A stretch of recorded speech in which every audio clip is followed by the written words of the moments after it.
Muy buenos días. Les doy la bienvenida a esta plática de trastornos alimenticios impartido por la psicóloga Karen Sosa con doctorado en Ciencias de la Salud.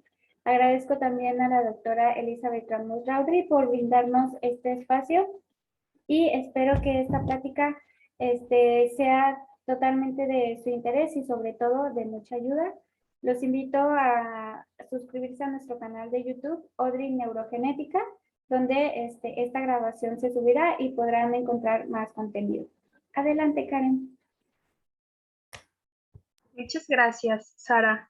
Buenos días. El día de hoy vamos a platicar de un tema que es muy interesante para mí y en el que he profundizado tanto en el trabajo clínico como en la actualización académica, porque últimamente en consulta he visto muchísimas, la mayoría han sido mujeres, pacientes y consultantes con este tipo de situaciones.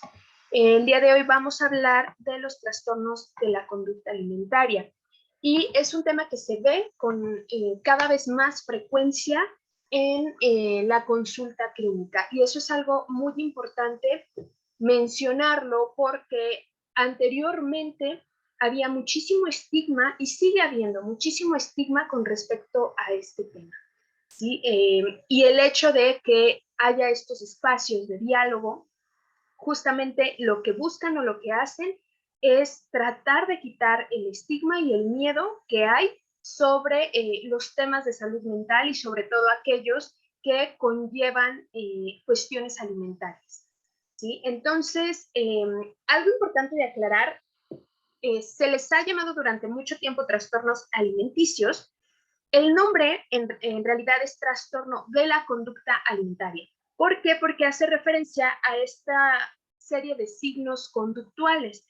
Si nosotros decimos solamente trastorno alimenticio, estamos hablando de que es una cuestión que se resuelve en el plato de comida, ¿sí? La realidad es que no es así. Los TCA o trastornos de la conducta alimentaria son enfermedades mentales y como tal deben de tratarse, ¿sí? Entonces, bueno, para comenzar vamos a hablar de generalidades. El día de hoy vamos a hablar en general de qué son los TCA.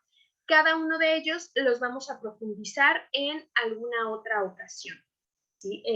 Son trastornos psicológicos, ¿sí? Son enfermedades mentales que pueden llegar a ser bastante graves y que conllevan una alteración en la conducta alimentaria. Recordemos que esta conducta alimentaria únicamente es el signo, es lo observable de un TCA. Sin embargo, se acompaña de muchos otros síntomas que generalmente pues no se ven, pero sí los pacientes los pueden sentir y percibir.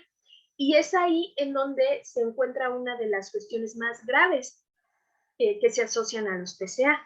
Las personas que padecen estas enfermedades mentales muestran generalmente una preocupación muy fuerte en relación al peso, a la imagen corporal y a la alimentación y a todo lo que rodea este hecho, ¿sí? Debido a estas alteraciones alimentarias, se pueden también desencadenar enfermedades físicas muy importantes debido al consumo de alimentos en exceso o a la privación excesiva de la alimentación. Es importante saber que, y parte de quitarle el estigma al trastorno de la conducta alimentaria, es que realmente no tiene mucho que ver con el peso. ¿Qué significa esto? Que anteriormente sí se contaba con un criterio diagnóstico para el trastorno de la conducta alimentaria, con un criterio basado en el índice de masa corporal o el peso. La realidad es que ahora no es así, no se considera de esta manera. El peso no es un criterio diagnóstico para caracterizar el trastorno. ¿Ok? Esto significa que en todos los tipos de cuerpo puede presentarse un trastorno de la conducta alimentaria. Esto es importante aclarar porque también parte del estigma es que muchas veces llegan personas a consulta y dicen, bueno, es que yo creo que tengo este tipo de situaciones presentes, pero en realidad mi peso no es bajo. ese no es un criterio diagnóstico que nosotros utilizamos. Los TCA se pueden diagnosticar en todos los tipos de cuerpo, con bajo peso, con normopeso, con sobrepeso, con obesidad. En cualquier categoría de peso se puede diagnosticar un TCA. Y eso es muy, muy importante saberlo. No el que una persona sea delgada o tenga incluso sobrepeso o esté en un peso considerado saludable, significa o lo exenta de tener o padecer un trastorno de la conducta alimentaria. Y esto para todos los TCA que más adelante vamos a mencionar. Si la persona que presenta un trastorno de la conducta alimentaria realiza un tratamiento con un equipo multidisciplinar, estos trastornos pueden curarse, ¿sí? Y esto también es importante mencionarlo porque uno de los grandes mitos que existen con respecto a los TCA es que no existe una cura. La realidad es que los tratamientos pueden llegar a ser complicados. La cuestión terapéutica en la parte psicológica puede ser un tratamiento que dure o que se prolongue un poco más que cualquier otra situación patológica. Sin embargo, sí tienen un muy amplio margen de recuperación. Más adelante vamos a hablar un poco de cifras. En cuanto a las causas, no se ha establecido a ciencia cierta qué es lo que genera que se produzca un trastorno de la conducta alimentaria. Sin embargo, se sabe que hay muchas manifestaciones anteriores antes de la aparición de los signos clínicos o de los signos que nosotros podemos notar, ¿sí? Recordemos que la mayoría, si no es que casi todas las enfermedades del ser humano son multifactoriales, ¿sí? Y en los TCA existen factores de tipo genético que se han caracterizado y asociado y reportado en artículos científicos. También factores psicológicos, socioculturales, incluso familiares. Hay una teoría muy interesante de cómo el paciente con TCA pues es el paciente identificado en el sistema familiar que responde a una patología subyacente en el mismo sistema. Entonces, hay muchas causas. Nosotros las clasificamos como dos principales, que son los factores precipitantes y los factores predisponentes. Dentro de los factores predisponentes está la parte genética, por ejemplo. Y de los factores precipitantes puede existir una situación de crisis o una situación que genera un trauma emocional, ¿sí? Es importante saber, como les mencionaba, que no existe una causa específica y única para generar un trastorno de la conducta alimentaria. Sin embargo, recordemos también, no se manifiestan de golpe, no se dan por generación espontánea, siempre llegan con ciertos avisos que crean o que podemos nosotros notar incluso antes de que se presenten cambios en el peso o cambios en la conducta de la alimentación. Hay muchos signos conductuales que nosotros podemos notar y nos vamos a detener un poquito aquí porque básicamente es lo único que nosotros podemos ver.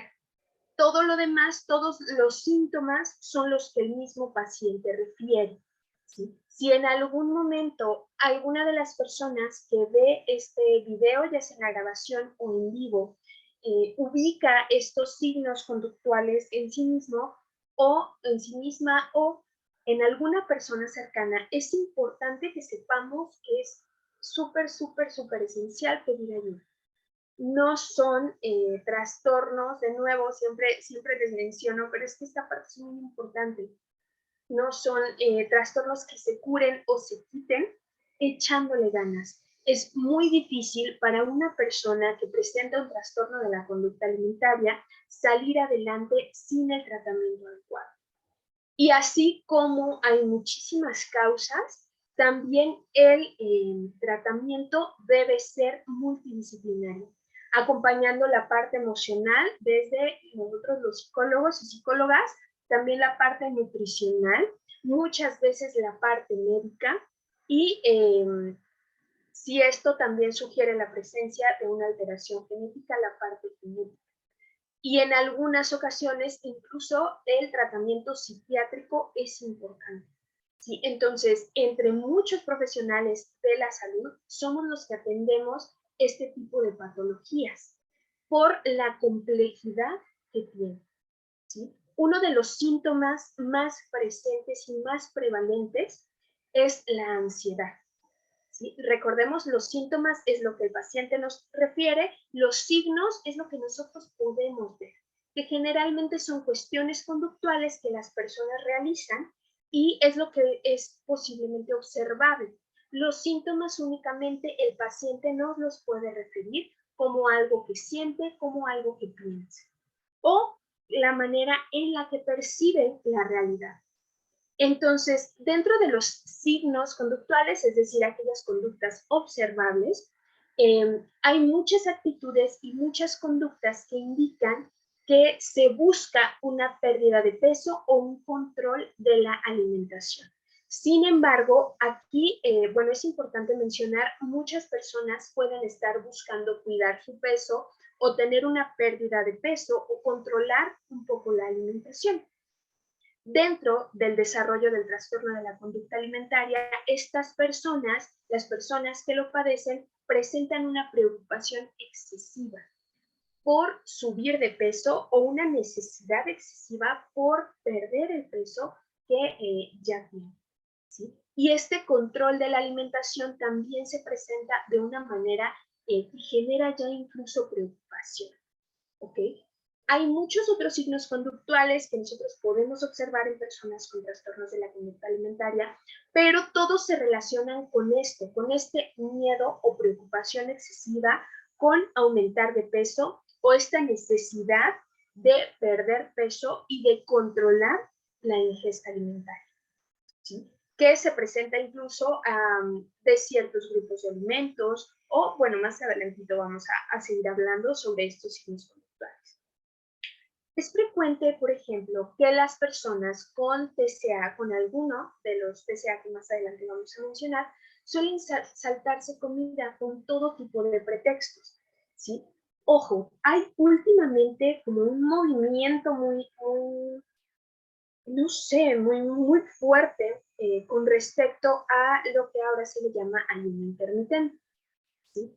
El ayuno intermitente en sí mismo no es un signo conductual de un trastorno de la conducta alimentaria, porque obviamente sí hay estudios que avalan la eficacia y la eficiencia de llevar este tipo de régimen alimenticio que incluye el ayuno.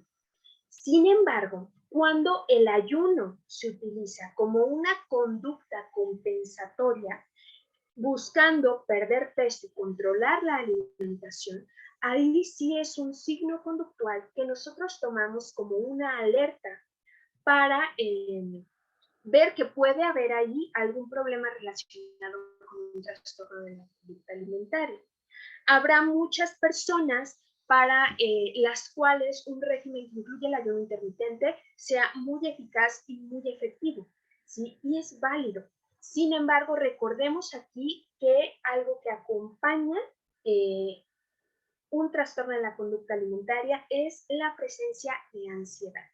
Si nosotros realizamos de manera frecuente lo que se conoce ahora como ayuno intermitente, pero lo hacemos de una manera saludable, de una manera cuidada, no utilizándolo como una conducta compensatoria y sobre todo no nos genera ansiedad llevar este régimen, entonces se puede hablar de que es un estilo de alimentación saludable para mí. Sin embargo, cuando ya me genera este miedo a perder el control, cuando ya lo utilizo como una forma de compensar los alimentos que posteriormente voy a consumir o los que consumí un día anterior, si lo utilizo para controlar mi ansiedad, entonces sí es un signo conductual de un trastorno de la conducta alimentaria. Eso me parece muy importante aclararlo porque es una de los principales debates que hay en torno a el ayuno intermitente. Sí, efectivamente, hay muchos estudios que avalan su eficacia como tratamiento de algunas patologías. Sin embargo, o sea, tratamiento coadyuvante, ¿sí? Nunca dejando de lado el tratamiento farmacológico o nutricional. Sin embargo, sí hay un debate en torno a la necesidad de caracterizarlo o no como un signo de un trastorno de la conducta alimentaria. Tenemos que establecer la diferencia, más adelante lo vamos a hablar, entre lo que son un TCA y lo que es una conducta alimentaria de riesgo. La realidad es que sí, el ayuno intermitente puede volverse bajo algunas circunstancias una conducta alimentaria de riesgo, pero es necesario que esto se evalúe desde una perspectiva nutricional y desde una perspectiva de la psiconutrición, que es lo que estudiamos nosotros los psicólogos, aunado a la cuestión alimentaria. ¿Sí? Otro signo conductual que es muy prevalente es que las personas no terminan su plato de comida, aunque sea una porción individual, una porción considerada dentro de lo normal para una persona de su edad, tienden a no terminar el plato, tirarlo, esconderlo o almacenarlo. ¿Sí? Esto lo hacen con el objetivo justamente de no terminar la ingesta calórica que les es proporcionada. ¿Sí? Otra conducta alimentaria de riesgo que nosotros podemos ver o otro signo conductual es que estas personas generalmente van al baño en el momento en el que terminan de comer. Hay trastornos de la conducta alimentaria que también hacen uso de laxantes o hacen uso de diuréticos o pastillas para adelgazar. Tanto el vómito como el uso de laxantes, como los diuréticos y las pastillas para adelgazar son lo que nosotros conocemos como conductas compensatorias. ¿Sí? El uso de laxantes, diuréticos y pastillas para adelgazar, no estoy diciendo que sea algo malo en sí mismo. Sin embargo, deben utilizarse sí y solo si están prescritos por un profesional de la salud y tienen un objetivo específico, ¿sí? Que es el de restaurar tal vez la salud intestinal o son coadyuvantes en un tratamiento nutricional prescrito por un profesional. ¿Sí? El uso excesivo de este tipo de tratamientos sí es considerado una conducta de riesgo para padecer un trastorno de la conducta alimentaria.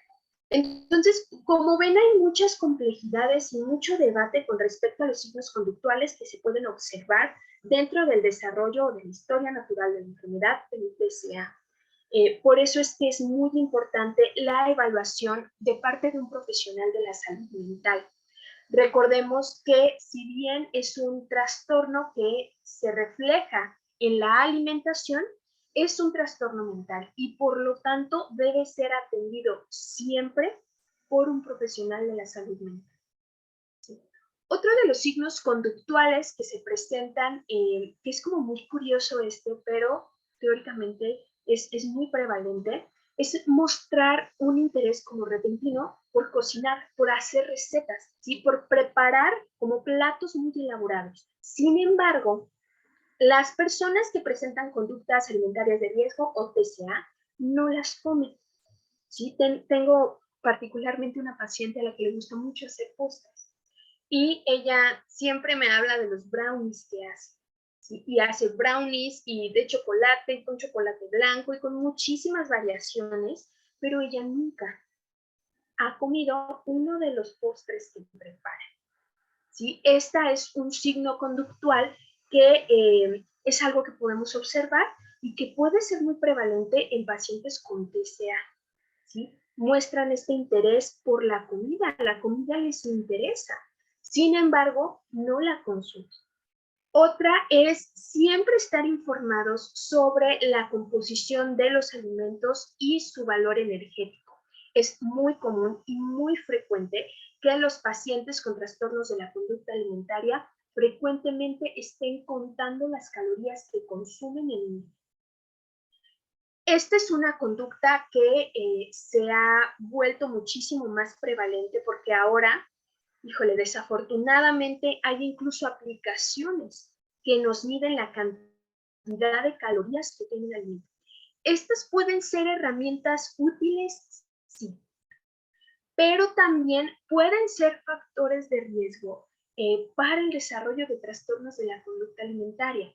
El llevar una dieta o un plan nutricional en sí no es una conducta alimentaria de riesgo, pero es ahí donde les hablaba de que hay factores predisponentes y que hay factores precipitantes. Si una persona ya padece de ansiedad, de esta necesidad de control, trae una cuestión genética inherente que la predispone a generar enfermedades mentales o trastornos de la conducta alimentaria y además se somete a este tipo de régimen alimenticio o utiliza este tipo de aplicaciones, pues ese puede ser un factor precipitante para el desarrollo de un TCA, ¿sí? Entonces, siempre, y esto es algo también como muy prevalente, saben las personas con un TCA cuántas calorías tienen sus alimentos.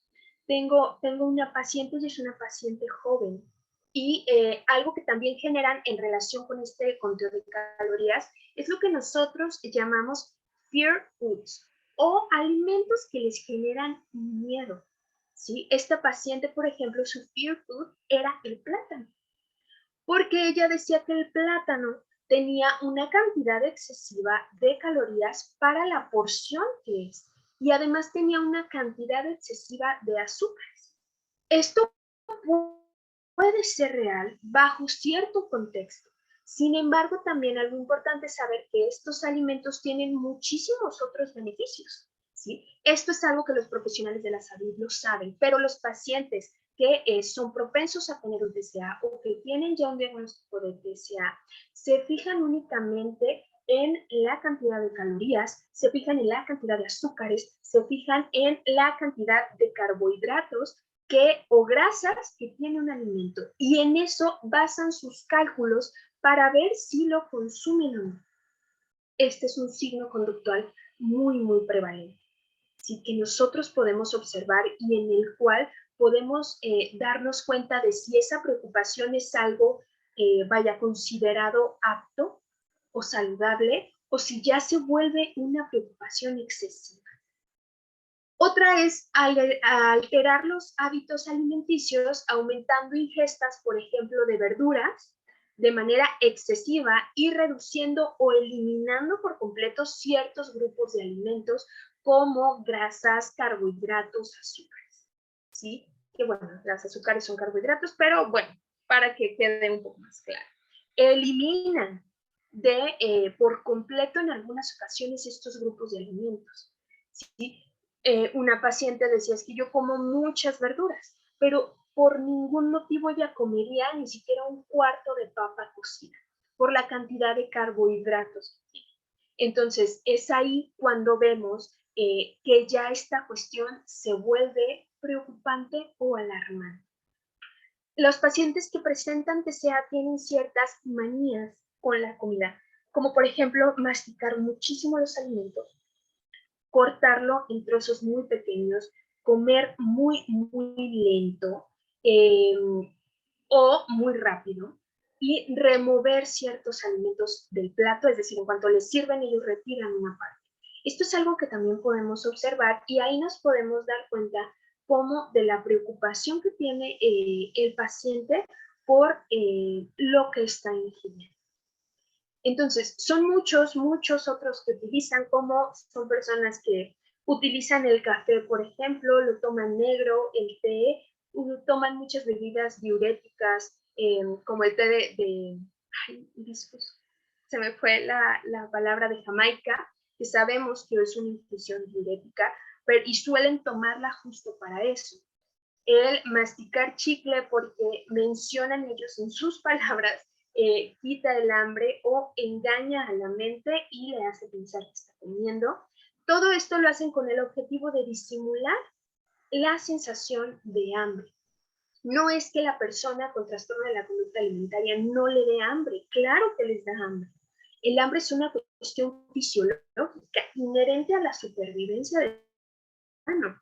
Por eso es que todos, absolutamente todas las personas las sentimos. Sin embargo, las personas con trastornos de la conducta alimentaria tienen estos signos conductuales que lo que hacen es ayudarles un poco a disminuir esa sensación.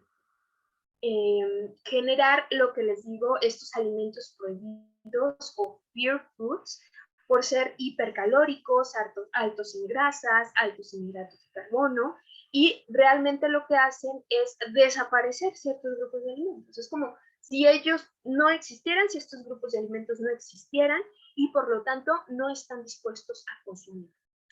El ejercicio es otra parte en donde me voy a detener un momento, porque en sí mismo el ejercicio no es malo, no es una conducta de riesgo, ¿sí? Es de hecho una conducta muy saludable desde muchísimas perspectivas, incluso desde la perspectiva de la salud mental, el hacer ejercicio es muy, muy recomendable. Sin embargo, cuando el paciente lo hace de manera compulsiva y sobre todo si lo hace para compensar la alimentación o para compensar, pues sí, los alimentos que consumió antes o que va a consumir después, es ahí cuando ya se vuelve una cuestión que nos genera alarma o preocupación. Aclaro, el ejercicio en sí mismo no es una cuestión que nos genere una alarma a nosotros. Sin embargo, el hacerlo de manera compulsiva, generalmente las personas con TCA lo hacen en solitario, no acuden, por ejemplo, a un gimnasio, no acuden a un lugar donde el ejercicio se haga en grupo, suelen hacerlo solos, ¿sí? Y suelen hacerlo de manera compulsiva durante muchas horas. ¿Sí? Es común con pacientes con TCA decir, bueno, es que hago más de 3 horas de ejercicio al día. No estoy diciendo que hacer más de 3 horas de ejercicio al día sea una cuestión poco saludable, sin embargo, si se hace de manera compulsiva, sí puede ser considerado un factor de riesgo. ¿Sí? Y otra cosa muy, muy curiosa, aprovechan como cualquier ocasión para hacer ejercicio. ¿Sí? Prefieren caminar, por ejemplo, o ir en bicicleta a algún lado. Prefieren también subir las escaleras antes de usar el elevador. Son cuestiones como muy, muy puntuales que nos mencionan los pacientes y que nosotros podemos notar que son signos, ¿sí? Y también algo muy común es como tratar de ocultar el cuerpo, que es debido a esta misma inseguridad que les provoca su relación con su propio cuerpo, ¿sí? Hay muchos, hay aquí, me equivoqué un poco en el título, ¿a qué edad se manifiestan? Esto es algo que también es muy importante mencionarlo. La media eh, de la edad de incidencia de un trastorno de la conducta alimentaria puede encontrarse en la edad adulta, es decir, de los 18 a los 30 años. Esa es la media. Sin embargo, la mayor incidencia, o bueno, era antes lo esperado, que entre los 18 y los 30 años se presentaran este tipo de conductas o este tipo de trastornos. Sin embargo, últimamente la incidencia ha bajado muchísimo en cuestión de edad y la mayoría de los pacientes que encontramos con TCA están entre los 12 y los 18 años. Algo que también es preocupante para nosotros los profesionales de la salud mental es que últimamente ha habido reportes en los que la edad de inicio se presenta incluso desde los 8 o 9 años de edad. Y es ahí donde esta situación se vuelve una situación preocupante, ¿sí? Hay muchísimos factores sociales que pueden ser un factor predisponente y precipitante para el desarrollo de un TCA, como lo son la presión social para adelgazar, ¿sí? El ideal de un cuerpo perfecto que se nos muestra en redes sociales, en televisión, esta necesidad de ser aceptado y de hacerlo a través de la imagen corporal. Incluso muchas veces algo que también se presenta es la presión social, ¿sí? Para bajar de peso. He tenido pacientes que desde los 13 años me han dicho que desde siempre su misma familia les ha llamado gordas, les ha dicho que tienen que dejar de comer, les ha dicho que tienen que reducir o incluso aumentar la actividad física justamente con esta intención de bajar de peso.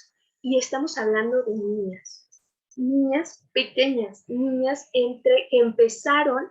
Tengo una paciente que ella ya tenía ahorita 31 años y ella me dice, es que yo toda la vida he estado a dieta.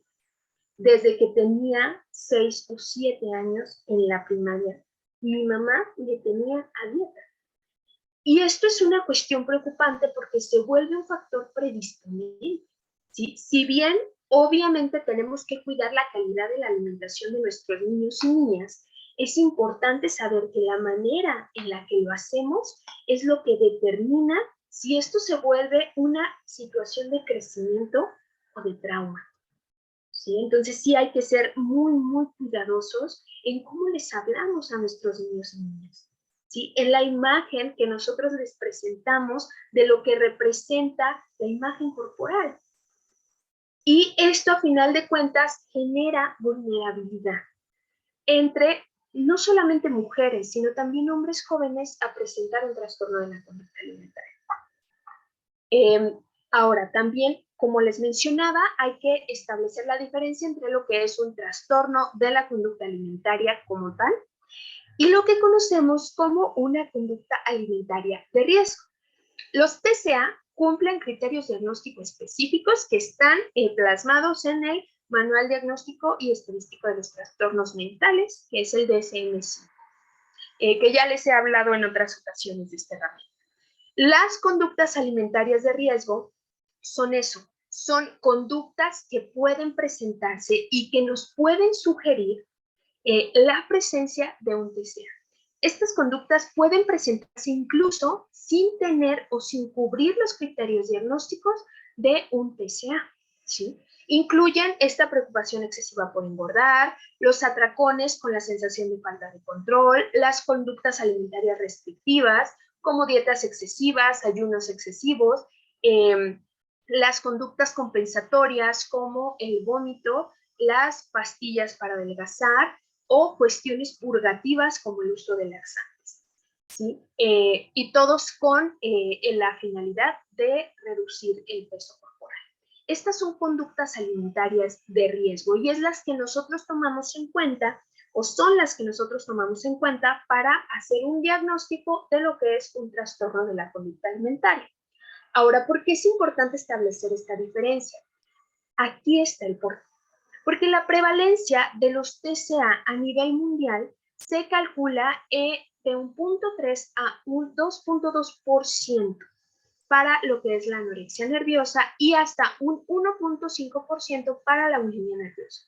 Es decir, cerca del 2.2% de las mujeres entre 15 y 19 años presentan anorexia nerviosa o un trastorno de la conducta alimentaria. El 2.2%, que ya en sí sola la cifra es alarmante. Si estamos hablando de jóvenes, de adolescentes entre 15 y 19 años de edad. Sin embargo, la prevalencia de las conductas alimentarias de riesgo es del 14.2%.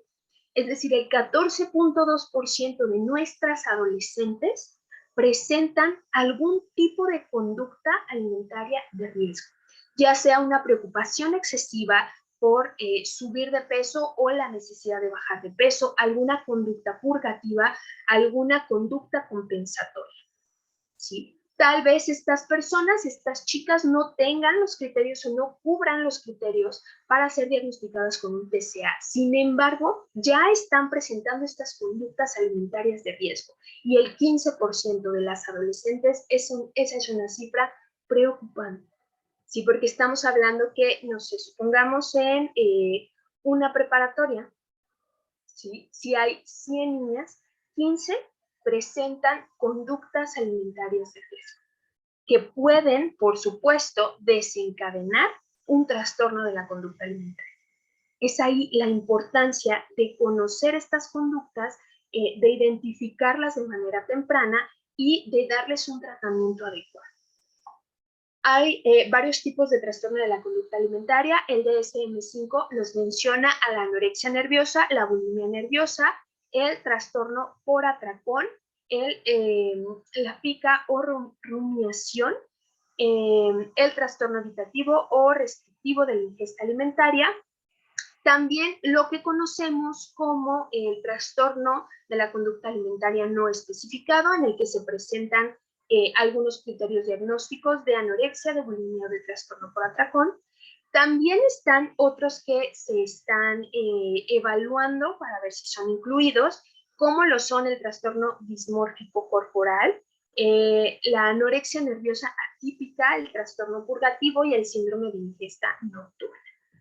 Y hay muchos otros, hay reportes incluso científicos de trastornos de la conducta alimentaria que no han sido incluidos en el DSM-5. Sin embargo, ya hay reportes de que se presentan con una frecuencia alarmante. ¿Sí? Sin embargo, estos son los principales y estos son los que se encuentran con mayor frecuencia. Ahora, la pregunta, y con esta pregunta nos vamos a quedar el día de hoy. Más adelante y en posteriores ocasiones vamos a hablar de cada uno de los trastornos de la conducta alimentaria, de los criterios diagnósticos y del tratamiento de cada uno. Sin embargo, esta es la pregunta con la que me gustaría terminar el día de hoy. ¿Se curan? Hay un gran número de publicaciones que mencionaban antes que no. Sin embargo, ahora los reportes nos dicen que sí. ¿Sí? En el caso de la anorexia nerviosa, por ejemplo, se ha reportado que de entre un 50 y un 85% de las pacientes que lo padecen se recuperan completamente. ¿Sí? Es decir, hasta un 85% de las mujeres que padecen anorexia nerviosa pueden llegar a tener una vida perfectamente normal y plena. ¿Sí? En el caso de la bulimia nerviosa, esta cifra es de hasta un 75% de las pacientes. En el caso del trastorno por atracón, no hay muchísimos pues sí, artículos. Sin embargo, en estudios que se hicieron, encontré dos específicamente, que se hicieron de largo plazo, de 2 y 4 años, la tasa de recuperación oscila entre un 52 y un 76%. Entonces, la tasa de recuperación de los TCA es muy buena y es muy alta. Sin embargo, todo depende del tratamiento que se dé.